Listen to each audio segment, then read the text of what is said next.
Bueno, pues vamos a dar paso ahora a la conferencia impartida por José Luis Menéndez Puello. Mientras sube a la mesa lo voy presentando. Es técnico de exposiciones del MARC. Además es el director de la Pobla Medieval de IFAC, como ya todos sabéis. Ha participado en varios proyectos científicos relacionados con la arqueología medieval y la castellología. Además ha gestionado proyectos científicos de carácter europeo, ha publicado varios libros y artículos, y en último lugar también me gustaría mencionar su tesis doctoral que presentó hace relativamente poco en esta universidad, que fue dirigida por Sonia Gutiérrez y Rafael Azuar, y que tiene por título Conquistar el miedo, minar la costa, arqueología de las defensas del resguardo de la costa en la provincia de Alicante. Y bueno, va a presentarnos, como no, la Pobla de IFAC. Y con todo esto ya te doy la palabra. Muchas gracias. ¿Eso sí? Sí, muchas gracias, Miriam. Es bueno saberse conocido ya previamente. Así que va a ser más fácil la presentación y el inicio. Muchas gracias, Miriam, a todos los miembros del ARCUA por haberme invitado a participar. Soy un seguidor de vuestra asociación desde el principio de la fundación. Es más, que muchos de los primeros fundadores de la asociación ya estuvieron excavando conmigo en IFAC. Me alegra saber y ver caras aquí de algunos de los miembros de la actual ARCUA que también han excavado conmigo, y que hay una cantera continuada de alumnos que ven en IFAC una posibilidad de conseguir una formación añadida a la que se obtiene en la carrera, ¿no? Me alegro de la invitación, de la organización de este seminario. Sí que debo disentir del título. Creo que esta mañana ya Sonia ha apuntado algo al respecto, pero lo de arqueología posclásica, yo soy de los antiguos y sigo manteniendo, como podéis ver en el título de mi intervención, el término arqueología medieval, ¿no? Creo que es más ajustado para mí. No. Nosotros somos los bárbaros después de los bárbaros. O sea, nosotros ya somos bárbaros muy bárbaros. Estamos muy lejos ya de los bárbaros, pero sí que es verdad que en fin, me gusta más el término arqueología medieval y he preferido utilizarlo en el título de la intervención. Bueno, vengo a traeros, para los que no conozcáis el yacimiento, un poco lo que es el proyecto que estamos desarrollando desde el año 2005 en Calpe, y para los que conocéis ya el yacimiento, habéis excavado conmigo, pues varias pinceladas, varias novedades sobre el proyecto que estamos trabajando en vistas a una futura pronta publicación de una monografía que esperemos tener lista para el año que viene, en la cual recojamos toda la información que hemos podido acumular en estos años sobre la investigación. Lo que traigo es, en algunas cosas, algunos ya conocéis el desarrollo de la investigación que estamos realizando, en otras son líneas que estamos avanzando y en las que estamos empezando a trabajar, pero con resultados muy interesantes. Otras son aspectos o puntos o temas concretos que hemos podido presentar en otras jornadas, en otros seminarios que se han ido realizando en los últimos años, y en fin, espero que os guste. Finalmente voy a hacer un gran apartado de ese conocimiento que tiene el yacimiento, ¿no? Somos un yacimiento también en lo que algunos colegas han considerado que es arqueología pública. Somos un ejemplo de arqueología pública. Yo no acabo de entender exactamente el término y por qué se nos vincula, pero si a eso se refiere, a nuestra manera de gestionar, nuestra presencia digamos dentro de la comunidad o dentro del colectivo, tanto de la localidad de Calpe como en el resto del panorama social de los que les interesa el tema del patrimonio arqueológico, pues bueno, bienvenido sea. Sí tenemos una estructura de difusión bastante bien creada, que también traigo los resultados un poco para que veáis lo que hemos ido trabajando en estos años. Bien, el proyecto comienza en el año 2005, se realiza en el Parque Natural. Este año cumpliremos 10 años, 10 estupendos años de trabajo allí en el Parque Natural, acompañados por el equipo del Parque Natural de la Consejería de Medio Ambiente de la Generalitat Valenciana, con el apoyo del Ayuntamiento de Calpe y el desarrollo del proyecto, en el cual tengo el honor de encabezar, que viene promocionado por el Museo Arqueológico de Alicante. Básicamente, la Pobla de IFAC es un yacimiento ex novo, es una fundación cristiana, sin construirse sobre ningún asentamiento islámico o anterior, que es fundado con una promoción de carácter señorial, una orden real, obviamente, porque es zona de relengo, es frontera del reino, pero entregada a Roger de Llúria, a la Casa de Llúria, a finales del siglo XIII. que es realmente quien acaba ejecutando la orden de fundación y la construcción. IFAC es un yacimiento muy específico, es un proyecto ahora mismo desgraciadamente único en lo que sería el estudio de la arqueología feudal o la arqueología medieval cristiana en nuestra comunidad, como proyecto de excavación ordinaria, y también es único por esa especificidad cronológica que tiene, una horquilla cronológica muy, muy concreta. Prácticamente duramos 100 años de vida, entre el 1297 hasta prácticamente el 1400, que es cuando la Puebla prácticamente se encuentra abandonada, lo que nos permite conocer y profundizar en un aspecto muy concreto, que es la fundación de esas nuevas pueblas, que son el germen de lo que después serán las poblaciones que conforman prácticamente nuestro panorama urbano actual, ¿no? Y que son, el momento del origen del reino y consolidación del reino de Valencia, lo que ahora es nuestra Comunidad Valenciana. Apostamos por IFAC no solamente por el patrimonio arqueológico. IFAC es un referente desde muchos puntos de vista y para muchas personas en esta comunidad. Es un referente natural, es el segundo parque natural más pequeño de Europa ahora mismo, junto con el de la isla de Ellis, creo que también tiene una extensión muy pequeña, con una enorme diversidad biológica, sin duda, con unos endemismos botánicos muy concretos, como es el caso de la Silenifacensis, que es la planta autóctona que crece fundamentalmente en el Peñón, en la parte alta, y también, como podéis observar en las imágenes, por la presencia de fauna, tanto cormoranes, aves, como también incluso delfines, que podemos ver en algunas ocasiones en primavera, cuando ya llega el sol y empezamos a poder apreciarlos. Es un hito paisajístico, es un lugar de concentración de muchas personas, muchos visitantes acceden al Peñón, quieren subir, es un monumento natural, fue declarado monumento natural de la Comunidad Valenciana en el año 2008 y, por supuesto, es también un hito deportivo, ¿no? Tiene casi 65 vías de escalada que concentran y atraen a muchísimos deportistas aficionados al montañismo, entre ellos Pedro Sánchez últimamente, si no recuerdo mal, por el programa de televisión, que utilizan el Peñón para escalar por sus paredes tan complicadas, ¿no? Si hiciéramos una entrada en internet y colocáramos el Peñón de IFAC, pues nosotros apareceríamos por ahí en buenas situaciones de la búsqueda, pero casi todo lo que aparece serían manuales de escalada, que es lo más habitual que puedes encontrar cuando pinchas o cuando buscas Peñón de IFAC, ¿no? Por esa enorme cantidad de aficionados a la escalada que acuden al Peñón. Eso genera que el parque obtenga un enorme número de visitantes al año, ¿no? Prácticamente entre 130 y 150.000 personas pasan por el Peñón anualmente. Eso, pues para que os hagáis una idea, le sitúa en cotas muy similares de público a la que podemos tener nosotros en el MARC en un año de exposiciones, un año de actividad de trabajo, ¿no? Quiero decir con eso que es un lugar, es un referente tanto para el turismo como para cualquier tipo de colectivo que se acerque, ¿no? Pero evidentemente a nosotros es un hito arqueológico, un yacimiento único en su investigación y en lo que estamos desarrollando como puebla medieval. Hay que pensar que casi todas las pueblas, como he dicho, han devenido en ciudades actuales y su investigación es complicada y compleja por la superposición de estratigrafía, ¿no? En IFAC la ventaja que tenemos es que solo tenemos el hotel, el Palace IFAC, construido en una parte del yacimiento que se construyó en el año 58 y se derribó con la creación del parque, pero en el resto de esas 4,3 hectáreas que tiene el yacimiento, pues no hay ninguna construcción, nada más que los propios restos de la Puebla, lo que permite acceder a esa trama fosilizada de una manera mucho más directa y encontrar los restos tal como estaban.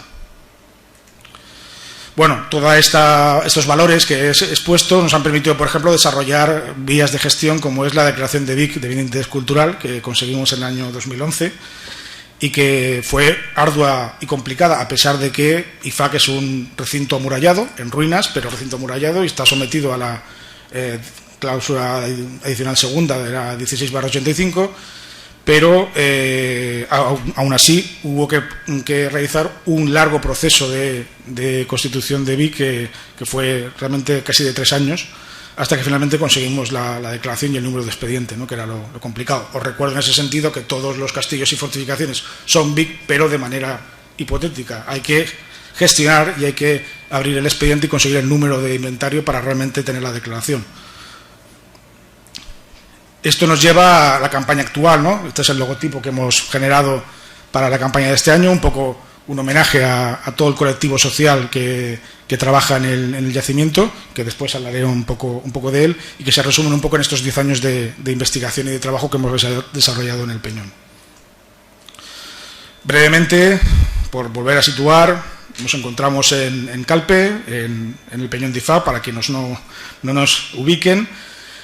Este es el recinto amurallado que tenemos localizado, un recinto alargado con una extensión norte-sur, muy poco común dentro de lo que serían las poblas de época feudal de este momento. Es un recinto muy adaptado a la orografía del medio, sin duda, y que posee una extensión de unas 4,3 hectáreas. Actualmente conservamos en metros lineales 800 metros lineales de muralla, de recinto amurallado conservado, con 11 torres en saliente y sobre todo concentradas en la zona norte del yacimiento.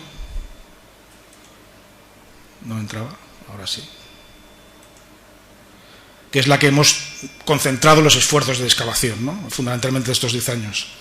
En esas zonas hemos localizado unas zonas de filtro, de seguridad, unas zonas de acceso, lo que sería el área de la puerta, el recinto amurallado, que se extiende por toda la zona, por toda la ladera norte, los espacios funcionales vinculados en las cercanías de ese acceso, posibles espacios domésticos por excavar, porque desgraciadamente, aunque tengamos estructuras que pudiesen animar a pensar que estamos ante espacios domésticos, pues nos faltan lo normal de esos espacios domésticos, la existencia de hogares, la existencia de puntos o de espacios de residencia que nos permitan extraer o identificar esos espacios en el yacimiento. Actualmente lo tenemos todavía en stand-by, ¿no?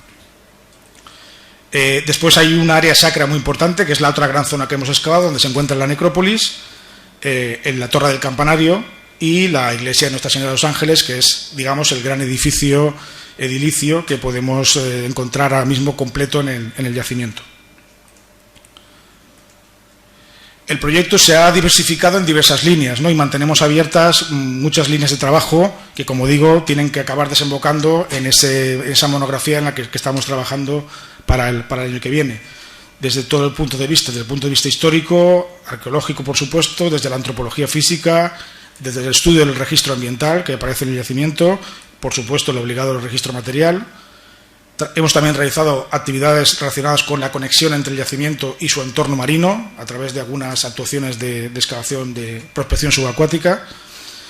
Otras líneas de trabajo que estamos desarrollando, por ejemplo, la construcción medieval, que está dando muchísimos e interesantísimos datos. Por supuesto, la conexión del yacimiento con lo que es el territorio, la transformación del medio, cómo ha cambiado el territorio desde época islámica hasta la llegada de los feudales y con ella la creación de la pobla. Y todo aquello ha desembocado en una gran gestión, una gran organización de gestión y difusión, que es lo que, digamos, entre comillas, pues como he dicho antes, podemos llamar, entre comillas, arqueología pública, por decir así. Tenemos también muy claras ya las fases que tiene el yacimiento. Las tenemos incluso organizadas por diferentes fases constructivas.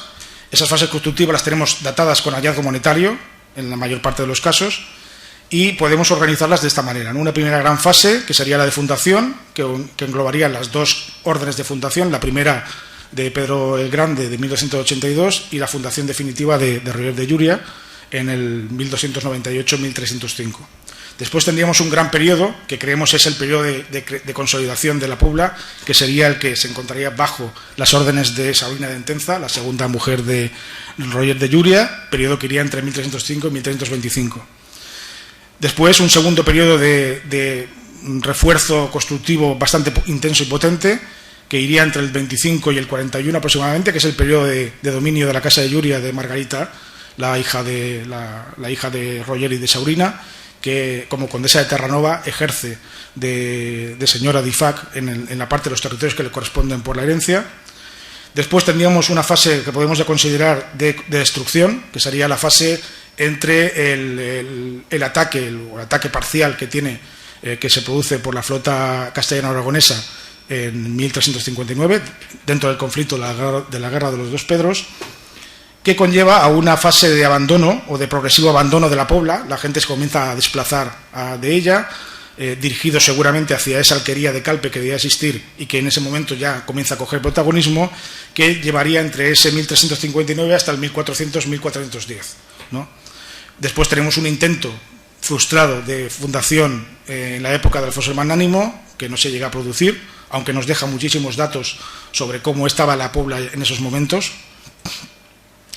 Y ya una parte moderna y contemporánea en la cual se suceden diferentes noticias, tanto en el siglo XVI, por diversos ingenieros como Giovanni Battista Antonelli, que dejan en su informe algunos datos sobre el yacimiento, su estado. He traído algunas novedosas porque no son de últimas, sobre todo esta de 1737, que es una cartografía de un marino francés que dibuja el peñón d'Ifac con los restos de la Pobla de una manera muy curiosa, y sobre todo quiero resaltar los dibujos de Alexandre de Laborde de 1809, el tradicional y más conocido, que no lo he puesto, no lo he traído aquí, pero este es el que no conocíamos, porque Laborde dejó 5 dibujos de Calpe.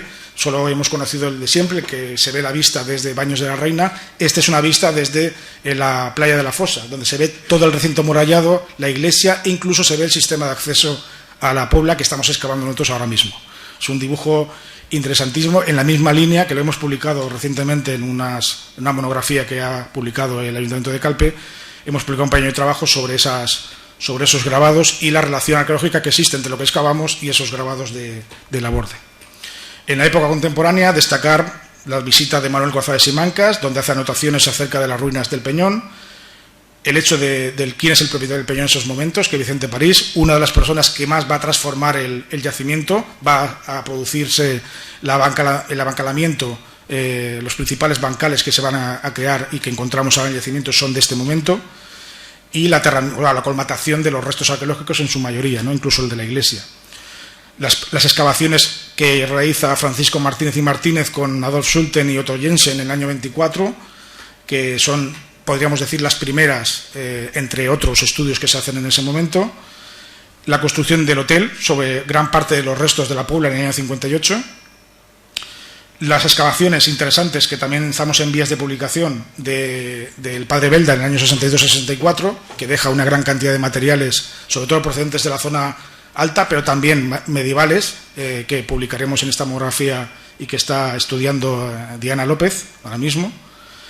Y las excavaciones, por supuesto, ya conocidas de Carmen Aranegui en el año 75 al 77, que eran las últimas excavaciones ordinarias que se han hecho en el Peñón, sobre todo centradas en la zona central de la ladera, vinculadas al yacimiento ibérico y al yacimiento tardorromano que existe en el asentamiento.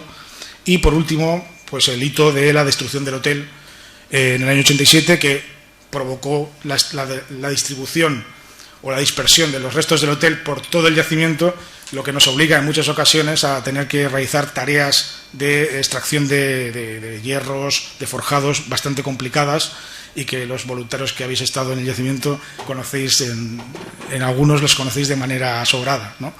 No miro a nadie. Juan, no te miro a ti. Bien. ¿Qué aportamos a la investigación? ¿Qué estamos aportando, ¿no? En estos momentos? Por ejemplo, una horquilla cronológica basada en las dataciones radiocarbónicas que hemos podido extraer de los restos óseos de diferentes enterramientos de la necrópolis. Ahí estamos trabajando mucho. Actualmente tenemos más de casi una decena de dataciones que nos han permitido establecer una horquilla, digamos, común de funcionamiento entre el 1300 y 1370, ¿no? Que, digamos, plenamente coincidente con lo que es la cronología que teníamos del yacimiento. Pero que las próximas dataciones que esperamos ir realizando con el tiempo, pues esperamos poder ceñir aún más la cronología, aunque ya digo, el periodo real va desde 1290, 1280, que encontramos algunas dataciones, hasta 1410, que podemos encontrar las más tardías. ¿Qué aportamos también? Un estudio sobre el urbanismo. Ifac, como he dicho, es una pobla poco común en cuanto a su... si le encontramos algunos paralelos con poblas novas de esa misma época, que suelen ser ortogonales, de trazado ortogonal, con plantas hipodámicas, con cardus, con decumanus.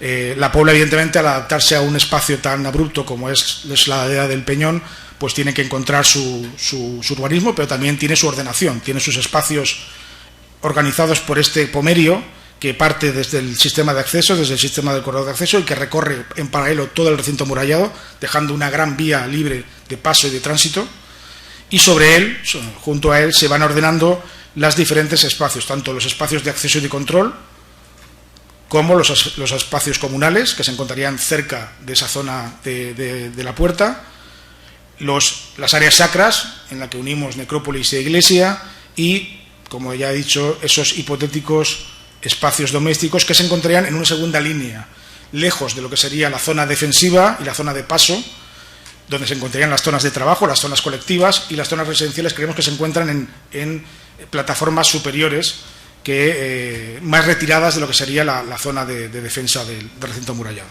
En eso se parece, por ejemplo, mucho a trazados como el del Castell d'Ambrempego, que también tuvimos la ocasión de excavar en el 93 al 97 y que también tiene, aunque en una estructura que en principio podía ser desordenada, pues sí que se observa cierta lógica y cierta ordenación en cuanto a la colocación y a la disposición de los elementos, ¿no? Las casas en la parte interior protegidas, las zonas colectivas en las zonas cercanas a la muralla, las zonas defensivas bien marcadas. En fin, hay una mínima ordenación del espacio. En cuanto a construcción, evidentemente el estudio del edificio de la iglesia, como el resto está ofreciendo una cantidad importante de datos, ¿no? El estudio de la iglesia, aparte de por la planta, lo podemos desarrollar a través de las más de 3.500 piezas de sillería que tenemos localizadas y inventariadas en estas excavaciones de estos 10 años, ¿no? Hemos encontrado prácticamente de todo, desde bóvedas prácticamente in situ, como esta enorme bóveda de una de las capillas de la iglesia de IFAC, umbrales de las puertas, ventiteras, nervios de bóvedas, pilastras, contrafuertes, incluso alguna quicialera. En fin, un enorme material edilicio que nos va a permitir reconstruir, en cierta manera, hasta un punto bastante importante, reconstruir todos los trazados de los edificios que tenía la Pobla. Entre otras piezas importantes, por ejemplo, el hecho de poder diferenciar los diferentes nervios que se utilizan en los tramos de las bóvedas de la iglesia, ¿no? En concreto tenemos los 3 órdenes perfectamente identificados, tanto los órdenes de los arcos torales, de la nave central, como los que se encontrarían en el ábside y como los que hemos encontrado in situ en las capillas laterales. Eso lo tenemos perfectamente marcado. Todo ese material nos ha permitido trabajar una reconstrucción virtual, que todavía nos queda mucho que hacer. Esta es una modificación del año pasado, pero que todavía tenemos que incluir en la puerta, en la cual pues la iglesia, de un primer modelo de bóveda de crucería, como nave central, hemos pasado a este modelo de cubierta de madera con arcos torales simples, pero más en la línea de lo que serían las iglesias de época feudal del siglo XIV que podemos encontrar en Castellón o en Valencia. Las bóvedas de crucería en naves centrales prácticamente casi todos coincidimos que empiezan a aparecer a partir del siglo XV. En nuestro caso suele ser así también. La mayor parte de ellas, las que se documentan en Valencia, son las bóvedas de piedra, de cubiertas de piedra, son del XV, pero en el XIV casi todas son de madera, al menos en la nave central. Las naves laterales son de crucería, obviamente. Esto es un detalle del interior que todavía está por terminar y por trabajar. También estamos trabajando en líneas muy interesantes. Por ejemplo, este hallazgo de esta pieza de piedra con una anilla de hierro que creemos que es una pesa una balanza para pesar en las zonas cercanas a la puerta, una aduana. Creemos que habría una aduana en las cercanías de la puerta para poder pesar en las mercancías que entran y cobrar el portazgo de entrada o de salida de los materiales.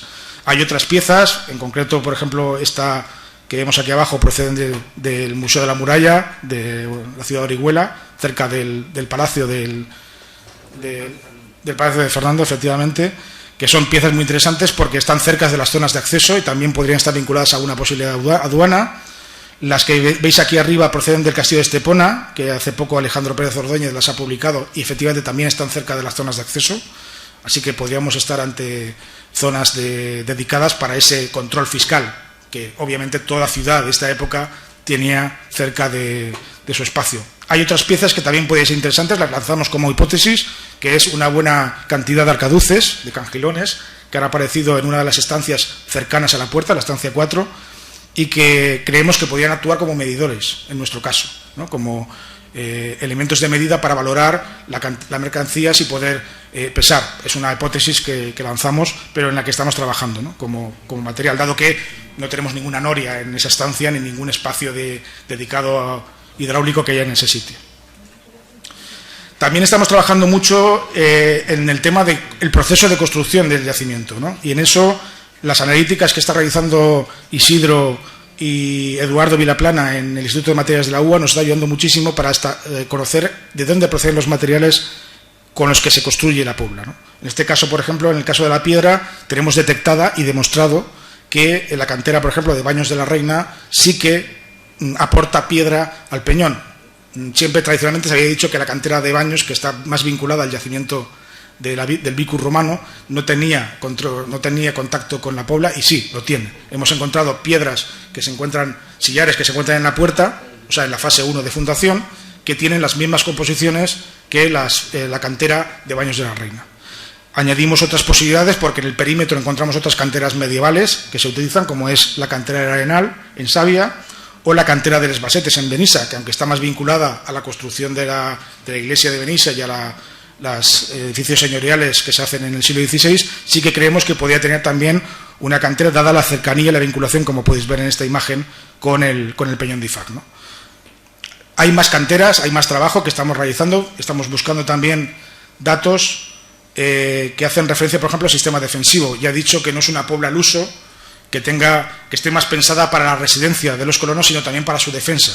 Estamos en una época que venimos de un levantamiento mudéjar de enorme virulencia hasta el 1276, y por lo tanto la Pobla que se construye no parece que vaya en la línea de un espacio urbano organizado y residencial con puertas de acceso directo, sino más bien a un sistema que lo acerca más a los últimos modelos defensivos que encontramos en los castillos del miedo, como el Castel de Ambra, ¿no? Sistemas muy complejos, con corredores cubiertos, con espacios, como vemos en esta zona, ¿no? Toda la zona del corredor que vemos aquí abajo, eso es la muralla, el corredor de acceso que entra por una puerta en recodo, acaba en una primera puerta, pasa a una cámara de seguridad cubierta que está controlada por una torre de guardia, abre a una segunda puerta que ya te deja delante del pomerio, de la calle principal. Después hay unos edificios comunales que se encuentran en las cercanías, y finalmente está todo presidido por un enorme edificio que es el que hemos llamado Cuerpo de Guardia, que es el que estamos ahora mismo excavando en la campaña de este año, del año pasado, y que seguiremos y acabaremos este año. Ese gran edificio, como veis, permite flanquear la defensa, permite defender toda la zona de flanqueo del corredor de acceso. Tiene dos bancos de guardia que dan a la muralla y al corredor, con lo que podrías acceder a controlar todo el lateral del corredor y tener cubierto todos los ángulos posibles. En ese nos ha aparecido un brasero, un hogar con ladrillos quemados, que seguramente pues tendría la función de dar calor y fuego a los encargados, no digo soldados, a los encargados de defender la Pobla, que seguramente serían en gran parte los mismos colonos que vivían en ella. También hemos podido encontrar una pileta para el agua en una esquina, que apareció un cántaro completo in situ, que nos permite plantear el hecho de que el agua se llevara en el cántaro, se volcara en la pileta y te pudieras lavar en la pileta y refrescarte, ¿no? Había tanto para calentarte como para poder refrescarte. También sabemos del edificio que estamos ante la mitad del mismo. Hemos encontrado las columnas que sostienen los muros medianeros del edificio, así que esperamos encontrar en esta campaña la otra mitad del edificio. Si ahora hemos excavado 8 metros, pues esperamos excavar otros 8 metros más. Así que tenemos un edificio de enorme tamaño que cubriría prácticamente todo el corredor. Esa es un poco la hipótesis sobre la que vamos a trabajar este año. Hemos encontrado también las ménsulas medianeras, las 4 que estarían en la pared que separa ambos espacios. Son además ménsulas decoradas con unas decoraciones muy simples, con barras oblicuas, pero muy interesantes. También toda la viguería que sostendría todo ese techo. Un techo que tendría una cubierta seguramente con baldosa o con ladrillo, porque hemos encontrado casi buena parte de los ladrillos que estarían en esa plataforma que tú seguramente tendría un acceso por la parte superior para defender desde arriba y recorrer todo el camino de ronda y todo el sistema de acceso por la parte superior, ¿no? Por encima del edificio. Realmente interesante. Eso nos ha permitido plantear alguna reconstrucción interior, como esta que ya presentamos en las jornadas de arqueología de la Comunidad Valenciana en diciembre, pero bueno, que ya digo que este es un edificio que todavía nos queda por excavar. En ese enorme derrumbe que apareció de yesos y de piedras en el interior de este edificio, pues tuvimos la suerte de encontrar una pieza singular, como es esta pintura de un caballero o de un soldado, que podemos verlo mejor aquí en esta imagen. Vamos al dibujo, que lleva una cota de malla, un gonió y un capel de ferro. Una pieza muy curiosa porque arriba lleva un pajarito. Así que creemos que no es un soldado base, como podría ser estos que saca Vilar de Honnecourt en estos grabados, sino que debemos ser, digamos, es un caballero un poco más, un soldado de cierto nivel, podemos decir así. El soldado lleva un escudo que tiene una inscripción, que es un escudo almendrado con un campo partido en dos y con un oro con 4 palos de gules en el izquierdo y un fajado de oro y de gules en el derecho. Bien, este escudo, que podría ser hipotético en un primer caso, pues no, es real. Tiene inscripción y pertenece a una familia. Una familia que no deja, que es la de Juan I de Aragón y Tarento el Viejo, que sería el 26 conde de Ampurias. En principio no tiene relación con lo que sería la casa real propia, el Casal Real de Barcelona, pero su vinculación con otros es que también el conde de Ampurias es barón de Entenza, que es un descendiente de la familia de los Entenza, de donde procede Saurina de Entenza, la segunda mujer del rey de Llúria. Y esto nos lleva a la vinculación que existe entre los territorios de la zona de Lleida, sobre todo el condado de Urgel, con el yacimiento, cuyas conexiones comienzan a ser ya, digamos, más allá que llamativas.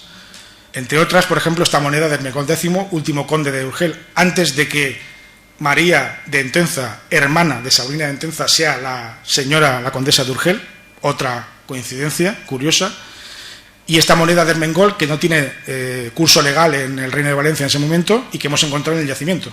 Así que, evidentemente, debemos de plantear que hay ilerdenses o hay urgelitanos en algún momento en el yacimiento, bien para ayudar a la construcción, bien porque viven a vivir aquí, y eso entraría un poco en la línea de trabajo de toda la antroponimia catalana que existe en todo el Reino de Valencia, sobre todo ilerdense y urgelitana, que puebla gran parte de las montañas y de las tierras alicantinas con la conquista feudal. Sería un tema muy interesante de plantear. Hay otras piezas relacionadas con el condado de Urgel que se encuentran en Sabia, así que, en fin, empiezan a haber datos basados en el registro material, no en la documentación, que permiten plantear las vinculaciones entre nuestro territorio con, por ejemplo, el condado de Urgel. Esto nos lleva a la colonización, que realmente lo que nos interesa trabajar sería el estudio de cómo esta pobla, que está dentro, como veis, dentro de un enorme proceso de colonización. Aquí están todas las cartas pueblas, todas las poblas que se construyen desde la época de Jaime I hasta Jaime II, con la pobla de Ifac aquí marcada. Evidentemente, Ifac es una más dentro de un enorme proceso de colonización, un enorme proceso de ocupación de un espacio conquistado a una mayoría musulmana existente en ese momento, que todavía está presente, y que sobre la que se actúa atrayendo a pobladores desde el norte o desde otras zonas para que vengan a poblar este territorio. Este proyecto tiene que servir para profundizar desde el registro, desde la arqueología, a profundizar en ese proceso de trabajo, que es un poco nuestro punto final.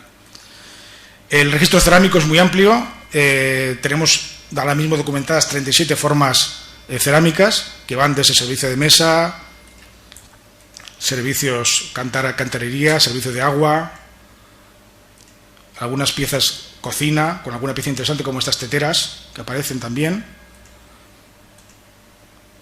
servicio de cocina, morteros, cerámicas de construcción, bacines, servicios de uso personal, candiles, por supuesto, para iluminación, un registro abundante de tinajería, de cerámica de almacenamiento,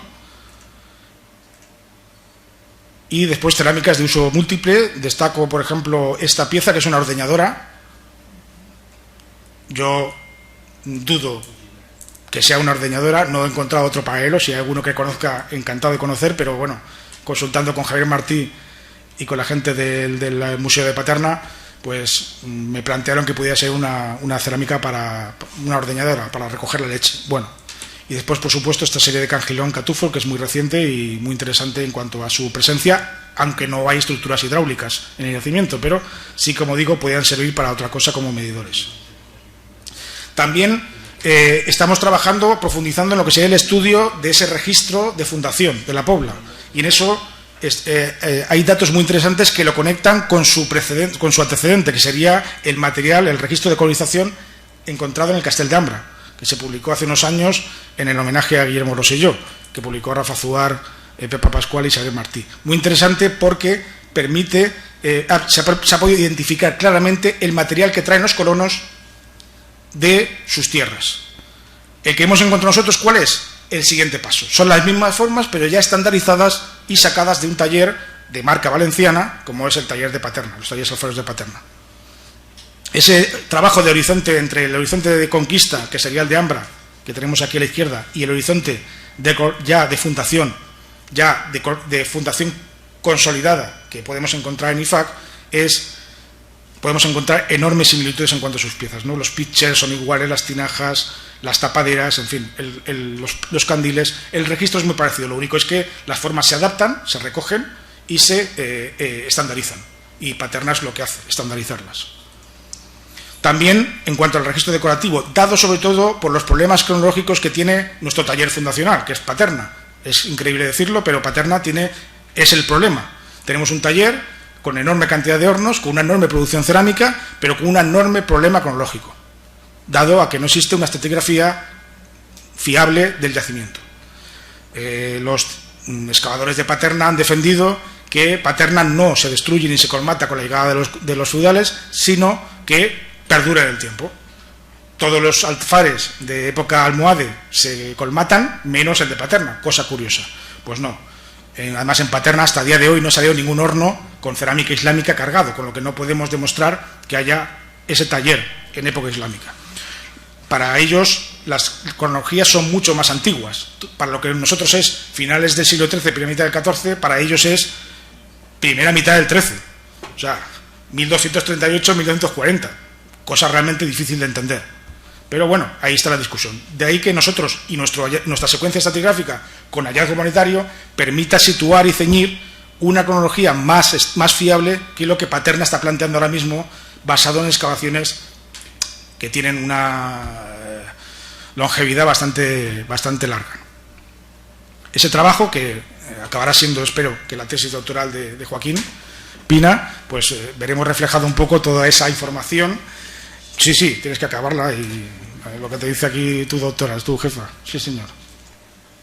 Otras piezas interesantes que están siendo estudiadas ahora por Jessica Mogollón para su trabajo de fin de máster es, por ejemplo, el tema del material del ajuar metálico. Y hemos encontrado muchos materiales relacionados con el vestuario. Por ejemplo, esta hebilla tan interesante con este animal mitológico con pies de pájaro y que lleva algo a la boca, que no tiene manos, que en un principio hemos identificado dentro del bestiario como un basilisco. Muy esquematizado, pero un basilisco. Curiosamente, el símbolo de Lauria, de donde procede Roger de Giuria, que es Roger de Lauria en italiano, ¿cuál es? Un basilisco que porta una rama de laurel en la boca. Interesante. Sí que es un basilisco algo diferente, con alas, pero es un basilisco. Y entonces podríamos estar a lo mejor ante una esquematización de la imagen del emblema de la casa de Giuria. Podría ser. Abajo pongo el escudo o la propuesta que se ha hecho oficial de escudo de los Giuria, con estas franjas oblicuas en azul y blanco, franjas que hemos encontrado en las ménsulas y en los arcadas que hemos localizado en el yacimiento y que podrían ser esquematizaciones de ese escudo de los Giuria, ¿no? Podría ser. Lo dejo ahí como hipótesis. Otras piezas interesantes, por ejemplo, este conjunto de botones, ¿no? De latón, con pequeñas pezoncillos en toda que forman pezones cuadriformes que forman la decoración y cuyos paelos también tienen un contexto muy ceñido a lo que sería la primera mitad del siglo XIV, ¿no? Por ejemplo, el que aparece en el hipódromo de Tesalónica, este conjunto que está fechado en el siglo XIV, este conjunto que aparece en Basilicata, o los que aparecieron en la necrópolis de Valeria, la necrópolis medieval de Valeria. Hay muchos más paralelos, pero dejaré que Jessica también termine su estudio para el TFM y no reventaremos el trabajo, porque realmente pueden dar datos muy interesantes. ¿Qué más podemos decir? Por supuesto, volver a recordar esta pieza tan interesante que pudimos encontrar en una de las tumbas del yacimiento, vinculado, que es un grial, es la parte central de lo que sería la copa de un grial, que apareció en las manos de un individuo que creemos que es un clérigo. Estos griales, que tenemos aquí una reconstrucción virtual de lo que sería la pieza, también tienen una zona, curiosamente, muy limitada geográficamente al condado de Urgel.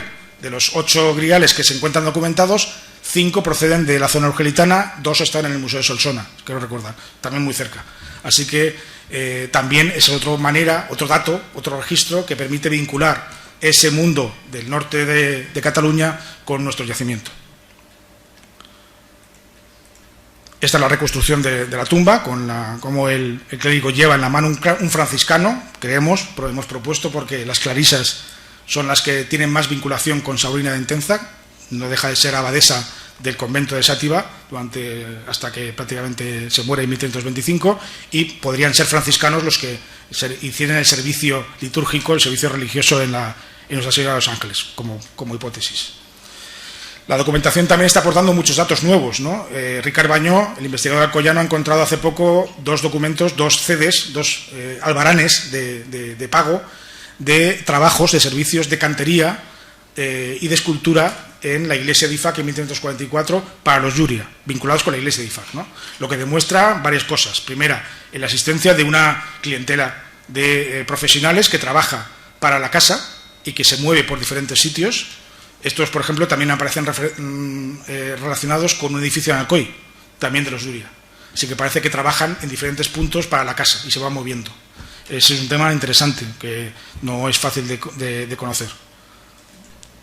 También, en cuanto a la gestión, por ejemplo, del espacio funerario, está siendo muy interesante la posibilidad de poder diferenciar diferentes niveles dentro de un mismo lugar y cómo se usa y cómo se tiene que gestionar el espacio funerario, colmatando el espacio funerario anterior, esta primera fase, que sería la antigua, y colocando una segunda fase, mucho más abigarrada, por decir así, sobre la zona de acceso, que ya sería en un momento de abandono prácticamente de la iglesia, ¿no? La fase primera sería la fase de ocupación de la Puebla, donde la zona delantera de la iglesia estaría despejada, y después se colmata, se levantan las piedras que se encuentran señalizando las tumbas. Estelas no tenemos, desgraciadamente, solo tenemos piedras hincadas, pero esas piedras se levantan para seguir señalizando la tumba y para que no se pueda hacer una tumba encima, y se abre un nuevo espacio funerario delante justo de la iglesia, ¿no? Ese tema de gestión del espacio, igual que el vaciado de tumbas, la recolocación de muertos en otras fosas, es un tema interesantísimo que esperamos que dé lugar a otra tesis, que es la de Estefanía Malaguti, que esperamos que en el futuro también pueda desarrollar todo ese trabajo de gestión. En eso iba toda la parte de antropología física, el estudio del clérigo de Ifac, que hemos visto, la presencia de tumbas dobles en posición primaria, que también hemos encontrado 3 hasta el momento, que es muy interesante en cuanto a si hay vinculaciones familiares o sociales, el ADN que algún día podremos hacer, espero que pueda resolverlo. O, por ejemplo, el interesantísimo caso de esta mujer adulta de 18 años que presentamos en diciembre pasado, que tiene una enorme cantidad de patologías y de enfermedades, pero fundamentalmente es la primera mujer documentada de época medieval en la península que tiene brucelosis. La brucelosis es una enfermedad de contacto con animales estabulados que es muy difícil de localizar porque solamente se puede hacer a través de las vértebras de la L4 y la L5 de la columna. Y Estefanía ha conseguido detectarla y comprobarla con el equipo de la Universidad de Granada, pero además tiene un regalo añadido, que no es que solamente tenga brucelosis, sino que encima además en la parte inferior de su pierna, en la parte interna, apareció un enterramiento infantil perinatal de 6 meses y medio, lo que nos planteó todavía el problema del aborto, producto de la enfermedad, y la interesantísima, porque es poco documentada, localización de ese enterramiento dentro de la tumba, aún no siendo un cristiano bautizado. Es un tema muy, muy interesante. Hemos discutido mucho con Pachuca también del tema. Pachuca planteaba que era una expulsión post-mortem. Para los granadinos no es fácil, pero Estefanía ha preferido, digamos, acercarse más a la idea de un aborto producto de la enfermedad, que le produce, donde ambos mueren simultáneamente, tanto madre como hijo, y entonces existe, digamos, una vinculación de relación directa que permite, digamos, enterrarlos juntos, o se decide enterrarlos juntos. Es así. Esta es la propuesta de reconstrucción para que veamos un poco lo que estamos trabajando, que es un trabajo que va a salir publicado en el próximo número de la revista Marc, que está a punto de salir. Creo que saldrá el mes que viene, si no creo mal. También todo el registro ambiental. El estudio de las maderas ha permitido profundizar en los suministros de construcción, no solamente de piedra. Hemos podido documentar diferentes tipos de pinos, por ejemplo, que se localizan en las vigas estructurales de los edificios del yacimiento. Bien, el carrasco y el salgareno es bastante fácil de encontrar y corresponden también a una orden de tala que tenemos documentada que se da junto a la construcción de la Pobla. Pero el pino rodeno, llamó la atención al pino rodeno porque el pino rodeno no existe en nuestra zona, procede de la zona del Albarracín y de Teruel y es traída por medios fluviales desde el Turia o desde el Xúquer hasta la costa y de ahí por cabotaje seguramente o por carros por tierra hasta el yacimiento. Así que existe una complejidad en el procedimiento y el proceso constructivo muy interesante que nos está dando el estudio del registro. Por eso insisto en que la mayor parte de los datos que estamos exponiendo salen del registro, fundamentalmente. Eso nos ha permitido, por ejemplo, hacer una primera valoración que hicimos con el equipo de Tina Badal y de Marianne Tinou, que fue la que ha realizado el estudio y que pudimos publicar en esta revista alemana y que esperamos ahora publicar en la monografía de IFAC en castellano, pues la hicimos en inglés, de publicarla en castellano, algo más ampliada con los datos que hemos podido recoger en estos últimos años. Bien, todo este estudio, todas estas líneas y pinceladas de trabajo que os he lanzado acaban en un gran apartado colectivo social de personas que nos han ayudado a hacer toda esta investigación y que continúan haciéndolo, ¿no? Aquí hay una pequeña muestra de todos ellos. Todos ellos han podido trabajar sobre un patrimonio arqueológico excepcional dentro de una maravilla natural de la Comunidad Valenciana, como he dicho al principio. Han tenido o tienen la ocasión de generar una experiencia vital y de conexión entre nosotros dentro de una investigación científica que es la nuestra y con una alta participación ciudadana, dado que intentamos vincular mucho a la colectividad del pueblo de Calpe dentro del proceso. Eso es lo que, entre ellas, podemos llamar, aunque es discutible, arqueología pública. Bien, de esa arqueología pública destaco, por ejemplo, actividades de formación que hemos hecho con los voluntarios, tanto charlas de diferentes tipos, prácticas de arqueología subacuática que hemos hecho en la Rada de la Fosa, entre algunos veranos, prácticas de topografía, documentación arqueológica, algunas prácticas de antropología física con los especialistas in situ y sobre los restos que estábamos excavando. También muy orgulloso de la colaboración que tenemos con el máster de arqueología profesional y con las visitas que hace la asignatura de la arqueología posclásica de la universidad, que hace periódicamente en el yacimiento en invierno.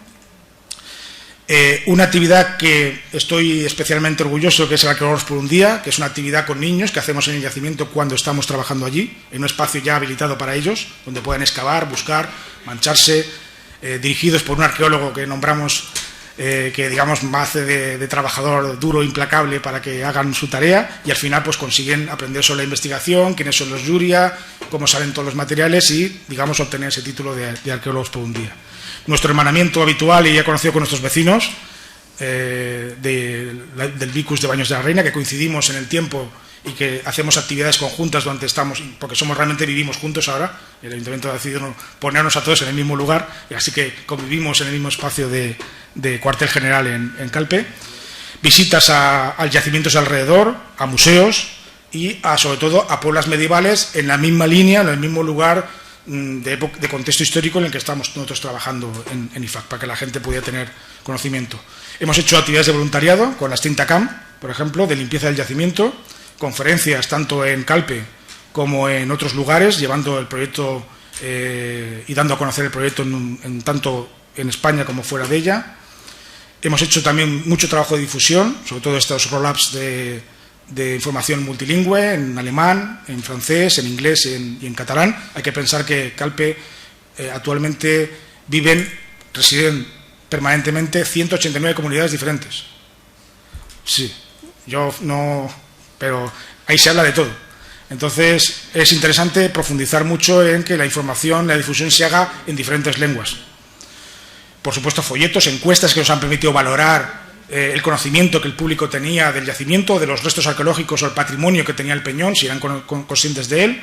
Programas de televisión local y también autonómica, donde hemos podido difundir la actividad del yacimiento y la excavación arqueológica. Las ruedas de prensa que hemos aprovechado con la presencia de las visitas institucionales, pues nos han permitido también obtener una visibilidad pública y mediática un poco mayor a través de una gran cantidad de puntos de prensa, ¿no? En ese sentido.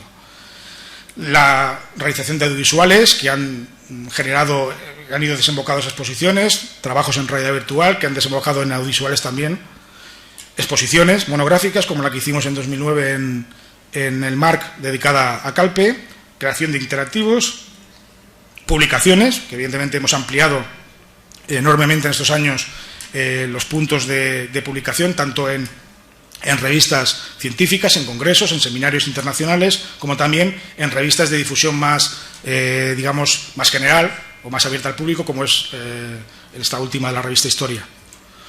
Guías didácticas también vinculadas a esta exposición, banners, diseños webs, que hemos hecho unos cuantos. Actualmente estamos en la línea ya de la implantación, o sea, de la devolución de esos materiales, de esa investigación al punto de origen.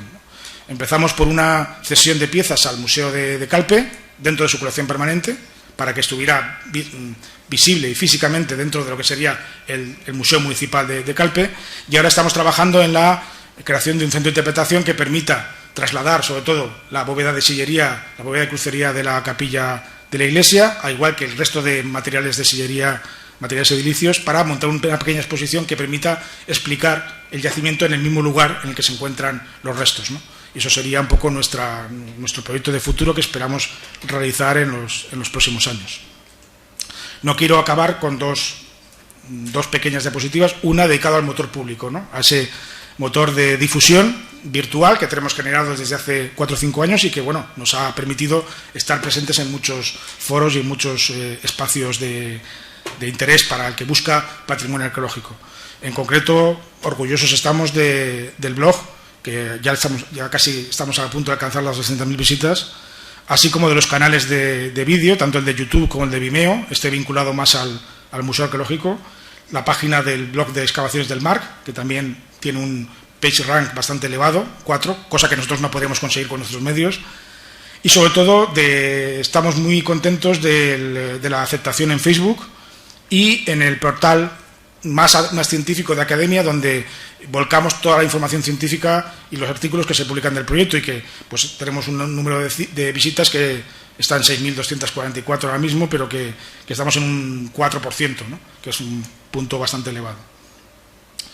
La última diapositiva, por supuesto, está dedicada a todos, a los más de casi 400 voluntarios que han estado trabajando estos 10 años en el proyecto, que es el motor social, es nuestro equipo.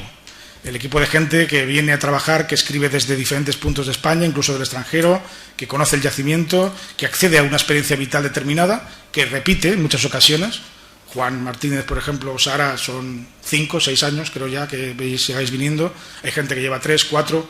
Se convierte en una actividad veraniega bastante saludable, y, digamos, el ambiente que se genera en el yacimiento también ayuda mucho a ello, ¿no? Y con una media, como digo, eso hace que tengamos una media de peticiones muy elevada, excesivamente elevada en ocasiones. Ahora mismo hemos cerrado el periodo de inscripción para este año y tengo 90 instancias que revisar y tengo que dejar 43.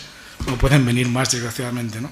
Pero bueno, mucha gente se queda sin poder venir, ¿no? Y bueno, muchas gracias y espero veros a partir del 1 de julio en el yacimiento de visita o en cualquier momento del tiempo que queráis. Muchas gracias. Muchas gracias, José Luis.